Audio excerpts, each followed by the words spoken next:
Hi I squad, இது உங்கள் Irfan of எக்ஸ்வார். இன்னைக்கு நம்ம வீடியோவில் ரொம்ப முக்கியமான ஒரு விஷயத்தை பற்றி பார்க்க போகிறோம். இலங்கை அரசாங்கத்தால் வழங்கப்படும் வீட்டு திட்ட உதவி அல்லது இலவச வீடுகள் யாருக்கெல்லாம் கிடைக்கும், அதற்கான தகுதிகள் என்ன, என்னென்ன ஆவணங்கள் தேவை, இதை எப்படி விண்ணப்பிப்பது அப்படிங்கிற முழு விவரத்தையும் இந்த வீடியோவில் ரொம்ப தெளிவாக பார்க்க போகிறோம். வீடியோவை ஸ்கிப் பண்ணாம முழுசா பாருங்க.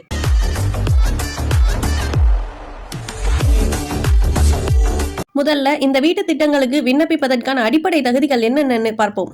1. சுய காணி அல்லது சொந்த நிலம். அதாவது உங்களிடம் சொந்தமாக நிலம் இருந்து அதில் வீடு கட்டுவதற்கு போதிய பணவசதி இல்லாத குடும்பங்களுக்கு அரசாங்கம் கட்டம்பட பண உதவி வழங்கும். 2. நிலம் மற்றும் வீடு இல்லாதவர்கள். அதாவது சொந்தமாக நிலமும் இல்லாமல் வாடகை வீட்டிலோ அல்லது தற்காலிக இடங்களிலோ வசிப்பவர்களுக்கு அரசாங்கம் காணி அல்லது தயாராக உள்ள வீடுகளை ஒதுக்கி தரும்.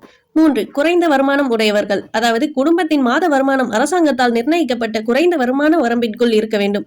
உதாரணமாக அஸ்வசம பயனாளிகள், சமர்த்தி பயனாளர்கள் இதற்கு முதன்மை தகுதி பெறுவார்கள். 4. வாடகை வீட்டில் நீண்ட காலம் வசிப்பவர்கள். பல வருடங்களாக நிலையான வீடின்றி வாடகை வீட்டில் கஷ்டப்படுபவர்கள்.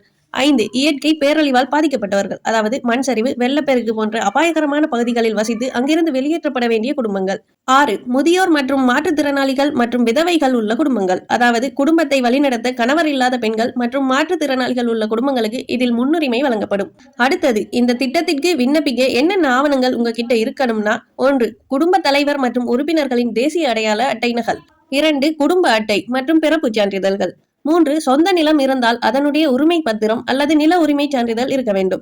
4. வருமான சான்றிதழ். 5. நீங்கள் அஸ்வசும அல்லது அரசு நலன்புரி திட்டத்தில் இருந்தால் அதற்கான சான்று.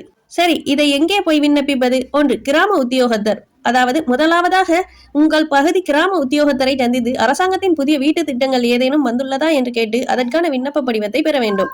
2. பிரதேச செயலகம். அதாவது நிரப்பப்பட்ட விண்ணப்பத்தை உங்கள் பிரதேச செயலகத்தில் உள்ள வீடமைப்பு பிரிவிடம் ஒப்படைக்க வேண்டும். 3. தேசிய வீடமைப்பு வளர்ச்சி அதிகாரம். அதாவது நகர பகுதிகளில் உள்ளவர்கள் அல்லது நகர்ப்புற வீட்டு திட்டங்களுக்கு விண்ணப்பிப்பவர்கள் நேரடியாக தேசிய வீடமைப்பு வளர்ச்சி அதிகார சபையின் மாவட்ட அலுவலகங்கள் மூலமாக விண்ணப்பிக்கலாம். நண்பர்களே, அரசாங்கம் அவ்வப்போது வழங்கும் இந்த வீட்டு திட்டங்கள் பற்றிய அறிவிப்புகள் உங்கள் பிரதேச செயலகத்தின் மூலம்தான் அறிய தரும். எனவே தகுதியுள்ள நபர்கள் உடனடியாக உங்கள் கிராம உத்தியோகத்தரை தொடர்பு கொண்டு விவரங்களை கேட்டறிந்து கொள்ளுங்கள். நன்றி.